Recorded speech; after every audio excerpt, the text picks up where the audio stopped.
आगे ना। हाँ वो क्लास मैंने वो नहीं करी ना, लीव नहीं करी इसलिए हो गया होगा। ठीक है। Hello students, hello. हाँ सर। ओके, कंटिन्यू करते हैं हम लोग क्लास को। बुद्धिमान विद्यार्थियों का संग्रह, और वो भी आपकी कक्षा से। अब आप 40 स्टूडेंट्स हैं, आपको बताना है कि 40 स्टूडेंट्स में से कौन सा स्टूडेंट्स है जो बुद्धिमान है। आपको लिस्ट बनानी है, 1 बाय 1 करके, एक एक करके आपको नाम देना है।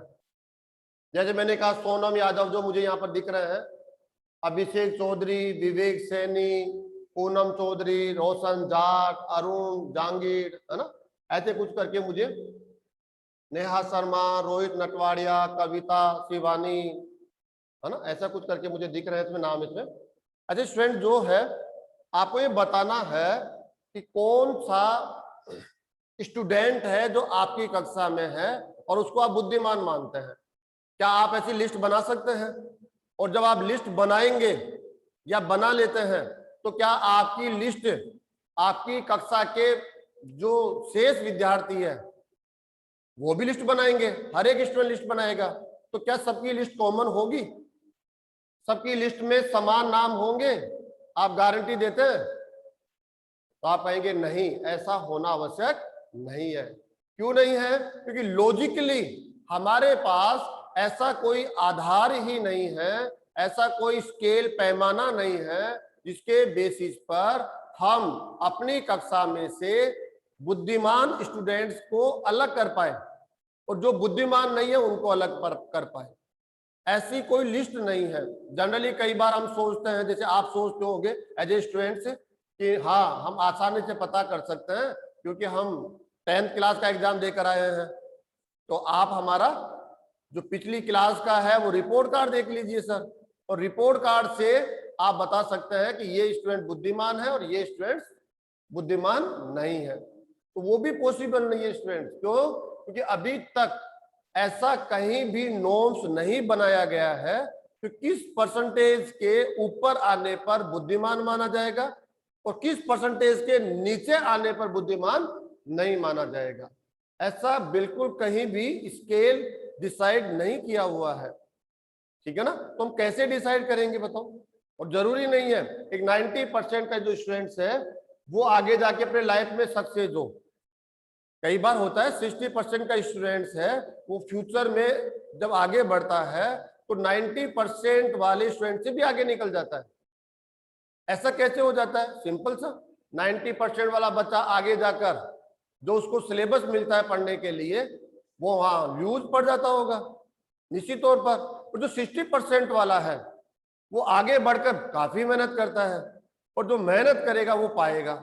आप जानते हो आपकी 90% मान लो 10th पे बन गई तो आपने 10th पे मेहनत करी, इसका प्रभाव ये थोड़ी है कि लाइफ टाइम के लिए अब आप बहुत अच्छा कर रहे हैं तो सब कुछ आपके साथ ही अच्छा होगा। नहीं, आपके पैरेलल बहुत स्टूडेंट स्टडी कर रहे होते हैं, उनमें से जो बेस्ट करेगा वो बेस्ट बनेगा और ईयरली करना पड़ेगा, डेली बेसिस पर करना पड़ेगा। तो हम कह सकते हैं ऐसी लिस्ट यदि हम बना भी लेते हैं तो वो लॉजिकली सबके लिए कॉमन नहीं होगी, सबकी सहमति इसमें नहीं होगी। तो मैं जैसे कोई भी नाम यहां दे सकता हूं ऐसे, तो हम कहेंगे नहीं भाई ये सेट नहीं है। क्यों? क्योंकि किसको बुद्धिमान बोला जाए किसको बुद्धिमान नहीं बोला जाए इसका निर्धारण करने की कोई परिभाषा नहीं है। ठीक है, तो ये सेट नहीं है, ये मैंने काट दिया, सेट लिखा और उसको क्या कर दिया, काट दिया। ठीक है, ओके। तो ऐसे स्टूडेंट्स हमारे पास काफी सारे एग्जांपल्स हो सकते हैं, पढ़ते ही रहेंगे, ऐसा नहीं है, एग्जांपल्स होंगे नहीं होंगे। ठीक है, तो हम देखेंगे कौन सा संग्रह सुपरिभाषित है तो आप उसको समुच्चय बोल देना। और सुपरिभाषित का अर्थ है आप उसके लिए सहमति देते हो, आपके पैरेलल जो भी उसके बारे में विचार कर रहा है, जिसको आप जानते हो या नहीं जानते हो, वो भी उसके लिए सहमति रखता हो, तब आप कह देंगे कि अरे हाँ, हर एक व्यक्ति चाहे वो दुनिया में कहीं भी बैठा हुआ हो, आप सुपरिभाषित बोल रहे हैं तो वो भी उसको कह रहा है हाँ यही वस्तु ये संग्रह में होगी। हर कोई ये कह रहा है यही वस्तु ये संग्रह में होगी, कोई एक वस्तु भी बाहर से नहीं आएगी, कोई एक वस्तु बाहर छूटी हुई नहीं है, तो आप कह सकते हैं सुपरिभाषित है। A well defined collection of objects. Okay students, समुच्चय इसकी परिभाषा आपको आ गई है? परिभाषा आपको आई है नहीं आई? आप बोलेंगे नहीं तो काम नहीं करने वाला। हाँ सर। जिसको भी प्रॉब्लम है वो बोल सकता है, क्योंकि एग्जाम्पल्स तो हम लेते रहेंगे, आगे बढ़ेंगे ना तो हर जगह एग्जाम्पल्स लेंगे। आने वाली हमारी कुछ क्लासेज है वो सेट को लेकर ही रहेगी। ठीक है, मैं इसको इरेज कर देता हूं यहां से, फिर हम कुछ आगे और पॉइंट बनाएंगे यहां पर। एग्जाम्पल्स लेने के बाद एक सेट को लेकर कुछ पॉइंट्स हम बना रहे हैं, इंपॉर्टेंट पॉइंट्स हैं यहाँ पर, जो सेट्स को लेकर सबको उसकी जानकारी होनी चाहिए। फर्स्ट पॉइंट क्या है?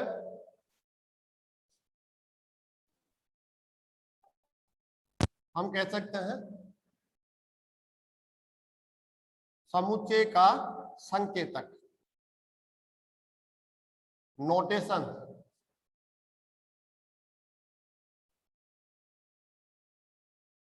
Of set.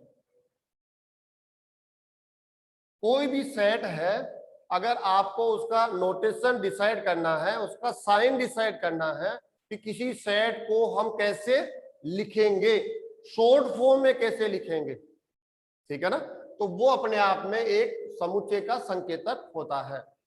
ठीक है, एक मिनट स्टूडेंट्स।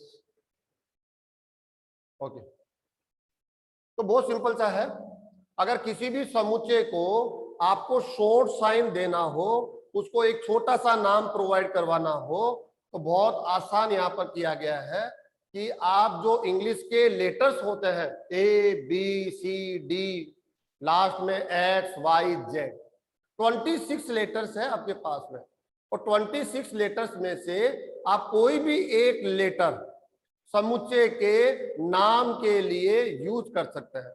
कोई भी एक लेटर, आप ए ले सकते हैं, आप बी ले सकते हैं, आपको अच्छा लगा कि नहीं सी है, नहीं मेरा नाम तो रमेश है, तो क्यों नहीं मैं अपना फर्स्ट लेटर लू, आर ले सकते हैं, आप जेड ले सकते हैं। आप कोई भी एक लेटर एक सेट के लिए डिसाइड कर सकते हैं। यदि आपके साथ दूसरा सेट भी है तो उसके लिए कोई दूसरा लेटर ले लीजिए। जैसे पहले सेट के लिए आपने ए यूज किया, तो दूसरे सेट के लिए आप बी यूज कर लीजिए, और थर्ड के लिए आप सी यूज कर लीजिए, फोर्थ के लिए आप डी यूज कर लीजिए। ऐसे करते करते हम लोग एक्स वाई जेड तक जा सकते हैं। अब किसी के माइंड में हो सकता है कि सर 26 लेटर्स है, मान लो 26 सेट मेरे पास है, तब तो मैं एक्स वाई जेड तक दे दूंगा, ए से लेकर जेड तक दे दूंगा। लेकिन उसके बाद अगर आप कोई सेट आपको मिला तो स्टूडेंट इसका आंसर ये होगा कि आपको एक क्वेश्चन में मैक्सिमम 4 to 5 सेट मिलते हैं आपको एक क्वेश्चन के अंदर। फिर जैसे क्वेश्चन बदल जाएगा आप वापस से स्टार्ट ए से करेंगे। आप मान लो आपके पास फर्स्ट क्वेश्चन में 4 सेट है, तो आपने A B C D decide कर दिया, बस। अब आप नेक्स्ट क्वेश्चन में जाते हैं, फिर आपके पास 5 सेट आ गए, तो वापस ए से स्टार्ट करेंगे हम, ए बी सी डी ऐसे ई तक ले जाएंगे हम। तो ऐसा होता ही नहीं है कि इतने ज्यादा सेट आपको एक ही क्वेश्चन में मिले कि एक्स वाई जेड इनकी भी आपके पास लेटर्स की कमी हो जाए। और ऐसा कभी हो भी जाए तो बड़ा इशू नहीं है, आप ए के साथ नंबरिंग चालू कर दीजिए, A1 A2 A3, इसका तो कोई एंड नहीं है, A26 A27 A29 A100 ऐसे कर देंगे हम लोग, लेकिन ऐसा होगा नहीं। तो समुच्चयों के जो साइन होते हैं वो कैपिटल लेटर्स में लिखेंगे आप, कभी भी स्मॉल लेटर का यूज नहीं करेंगे आप स्टूडेंट्स। एक्स वाई जेड, किसी भी सेट को आपको साइन देना है, शॉर्ट फॉर्म में उसको लिखना है, तो आप इंग्लिश के अल्फाबेट्स कैपिटल फॉर्म में लेंगे। आप ध्यान रखना कभी भी स्मॉल फॉर्म में ये साइन यूज नहीं किए जाते हैं। ठीक है, ये साइन पढ़ रहे हैं, जब भी आप कैपिटल ए देखेंगे यहाँ पर इसका मतलब एक सेट है, कहीं भी कैपिटल बी किसी क्वेश्चन में देखेंगे इसका मतलब एक सेट है, सी का मतलब कोई सेट है, डी का मतलब कोई सेट है। ठीक है, हालांकि वो सेट लिखिएगा, समुच्चय लिखिएगा भी इसके साथ में। उसके बाद हम आ जाते हैं समुच्चय के अवयव।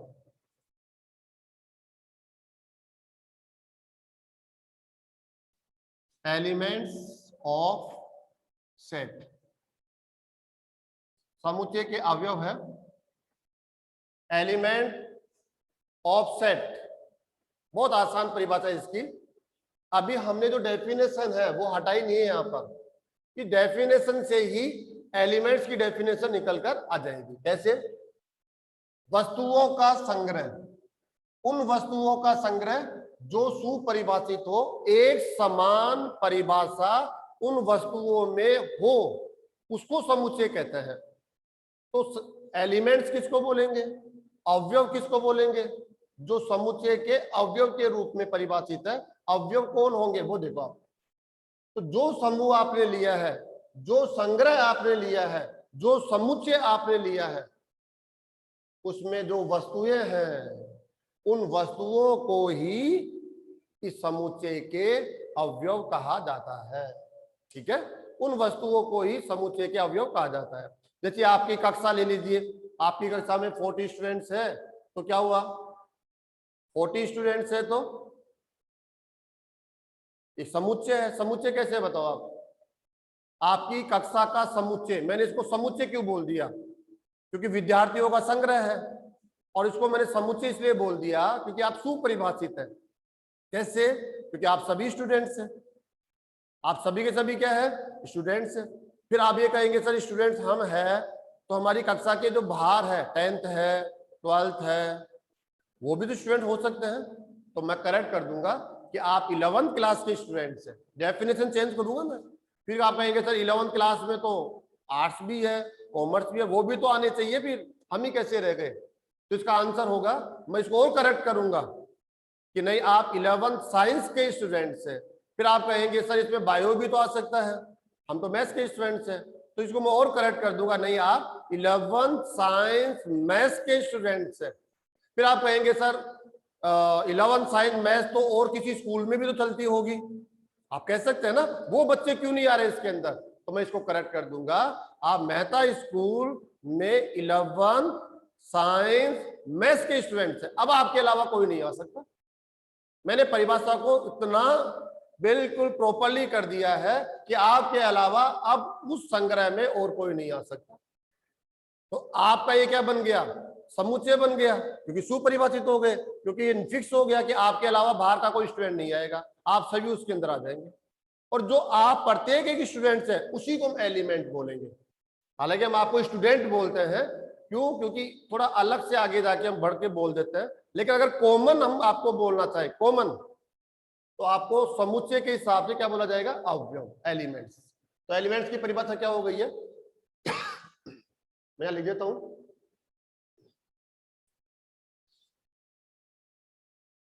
समुच्चय में विद्यमान प्रत्येक वस्तु, समुच्चय में विद्यमान प्रत्येक वस्तु समुच्चय का अवयव कहलाती है।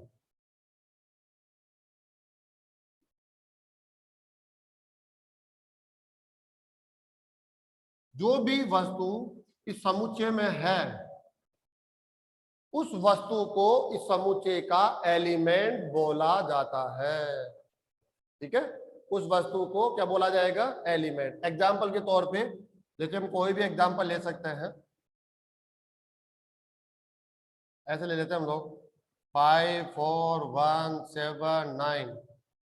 ठीक है, सॉरी, एक नंबर ले रहे हैं 7 9, ये नंबर अरे में विद्यमान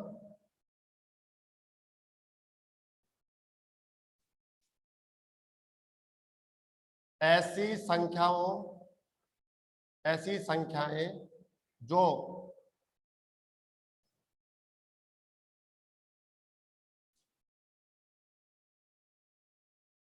एक और 7 के मध्य हो।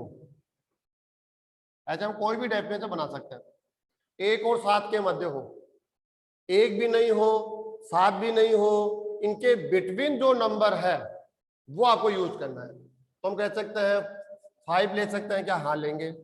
4 ले सकते हैं क्या? हाँ लेंगे। 1 नहीं, एक तो ले नहीं सकते, इनके बिटवीन होनी चाहिए, नहीं। 7 नहीं, 9 नहीं, तो ओनली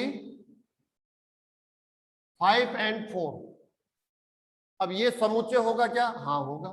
क्यों? क्योंकि आप सब सहमत है, इनके अलावा और कोई नहीं आएगा। देख लो, 5 4 के अलावा और कोई भी नंबर ऐसा नहीं है जो इस परिभाषा के अकॉर्डिंग हो। यहां से लेना है, ऐसा नहीं आप कहीं से भी ले लेंगे, नहीं। इस संख्या में जो संख्याएं हैं जो 1 और 7 के मध्य है वो आप लेंगे, तो ये लॉजिकली करेक्ट हो गया, ये सेट हो गया। अभी जो सेट है ये सेट की वस्तुएं हैं, और हर एक वस्तु को हम क्या बोलते हैं? एलिमेंट। तो 5 आप एक एलिमेंट है, 4 आप यहां पर दूसरा एलिमेंट है, आप एक एलिमेंट है, आप यहां पर इसका दूसरा एलिमेंट है, या आप एक एलिमेंट है तो आप भी इसका दूसरा एलिमेंट है, मतलब आप दोनों इसके एलिमेंट हैं। तो एलिमेंट्स कम से कम 0 भी हो सकता है और अधिक से अधिक इन्फिनिट तक भी हो सकते हैं। तो ये इसका एक एग्जाम्पल हो गया। दोबारा प्रयोग देख लो, समुच्चय में विद्यमान प्रत्येक वस्तु, जो वस्तु समुच्चय में है उसको वस्तु वस्तु वस्तु न बोलकर आप एलिमेंट्स एलिमेंट एलिमेंट अवयव अवयव अवयव बोलेंगे आगे चल के।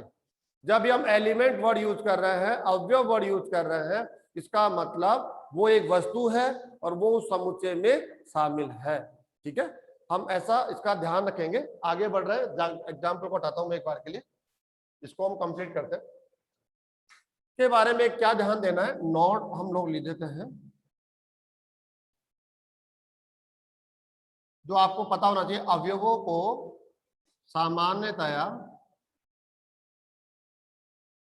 इंग्लिश के जो स्मॉल लेटर्स हैं उनसे लिखा जाता है।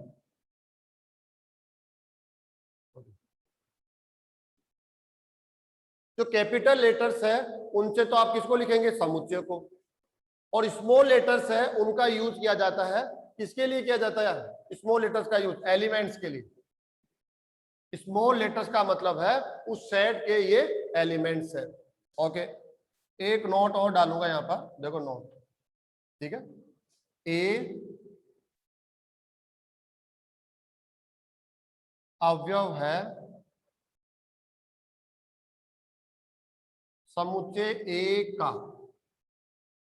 मैंने एक यहां पर एक सेंटेंस लिखा है, ए अवयव है समुच्चय ए का। आप वो वस्तु है जो समुच्चय ए में है, समुच्चय ए की एक वस्तु है आप, इसका मतलब अवयव है। अगर इसको गणितीय रूप में लिखना हो तो उसको मैथमेटिकली कैसे लिखेंगे आप लोग देखो, उसको लिखेंगे ए बिलोंग्स टू ए, ऐसे। हम मैथमेटिकली लिखना सीख रहे हैं क्योंकि आगे जाकर हमें ऐसा ही करना पड़ेगा। ए एक एलिमेंट है, कैपिटल ए एक सेट है, और क्या बोला गया है? आप इस सेट ए का एक एलिमेंट है।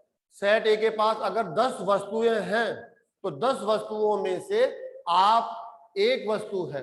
ऐसे 9 और होगी, उनके बारे में हम बात करेंगे, लेकिन फिलहाल अगर लिखना हो तो कैसे? ए आप इस सेट का क्या है? एलिमेंट्स है। अगर इसको मैं इंग्लिश में लिखूं तो ऐसे लिखना पड़ेगा, ए इज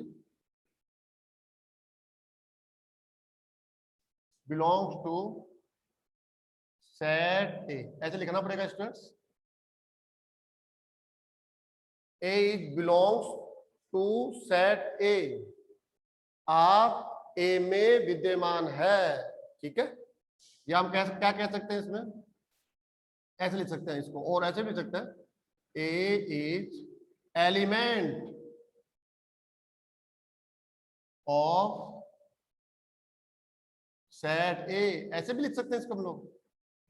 अगर इंग्लिश के अंदर हम काफी यूज करते रहते हैं, ए बिलोंग्स टू ए ऐसा बोल सकते हैं, A is element of a set A, A आप सेट ए का एक एलिमेंट है। मैथमेटिकली ऐसे लिखेंगे, ज्यादा हम बोलने में जरूर ऐसे बोलेंगे हम, लेकिन मैथमेटिकली इसको ऐसे लिखा जाएगा। ओके, नेक्स्ट स्टूडेंट्स, और देखिए आप, ए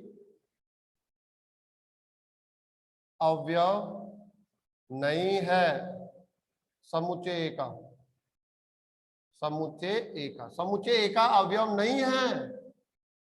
ए आप समुच्चय ए का एलिमेंट नहीं है, तो मैथमेटिकली कैसे लिखेंगे इसको आप? ए, ये बिलोंग साइन होता है होना, और जैसे जो काट देंगे not belong, not element, cut करते ही ए क्या कहेगा, मैं इस सेट का एलिमेंट नहीं हूं। और इसका मतलब क्या हो गया, मैं इस सेट ए का एलिमेंट हूं, एक एलिमेंट हूं, और मैं इस सेट का एलिमेंट नहीं हूं। कट कर दिया हमने, तो उसको कैसे लिखेंगे हम लोग? A is not belongs to set A. Okay students, या क्या लिख देंगे हम? A is not element, isn't of set A. ये मैथमेटिकल साइन पढ़ रहे हैं स्टूडेंट्स हम लोग, कि कैसे हम इसको शॉर्ट कर सकते हैं। ए देखो बोलने में बोला जाएगा, स्मॉल लेटर हमेशा एलिमेंट्स के लिए यूज होगा, कैपिटल लेटर हमेशा सेट के लिए यूज होगा। ओके ना? Okay okay okay okay students, और भी हम लोग कल की क्लास में स्टडी करेंगे। आज नेक्स्ट क्लास है, टाइम टेबल बना हुआ होता है, इसलिए आज की क्लास को हमें यहीं पर कंप्लीट करना पड़ेगा। कल हम इस सेट को कंप्लीट कर देंगे आसानी से। आप कंटिन्यू बने रहे, आप रेगुलरली अगर मैथमेटिक्स को पढ़ेंगे तो कोई इशू नहीं आने वाला, ठीक है। और बाकी जो आप प्रैक्टिस करेंगे, बहुत सारे क्वेश्चंस लेंगे, नोटबुक में उनको सॉल्व करने की कोशिश करेंगे, और कुछ गलतियां भी करेंगे, गलतियां करते करते उनको ठीक भी करेंगे। द बेस्ट है, बहुत अच्छा है, उससे बेस्ट कुछ हो ही नहीं सकता। यदि हम गलतियां करके उनको ठीक कर लेते हैं और फ्यूचर में कोशिश करते हैं कि वो मिस्टेक्स दोबारा नहीं हो, ऐसी हमारी प्रैक्टिस यहाँ रहे, तो फिर हमें कोई प्रॉब्लम नहीं होने वाली है, ठीक है। जो हम पढ़ रहे हैं थोड़ा थ्योरेटिकल लेसन है, ये थ्योरी बेस पर है, आपको थ्योरी पढ़नी पड़ेगी इसके अंदर, ठीक है। वो प्रैक्टिकल लेसन नहीं है कि आपको एक फॉर्मूला प्रोवाइड करवा दिया गया और फॉर्मूला लेकर आप यूज करके आंसर, प्रैक्टिकली आपको करना पड़ेगा, ठीक है। Okay students.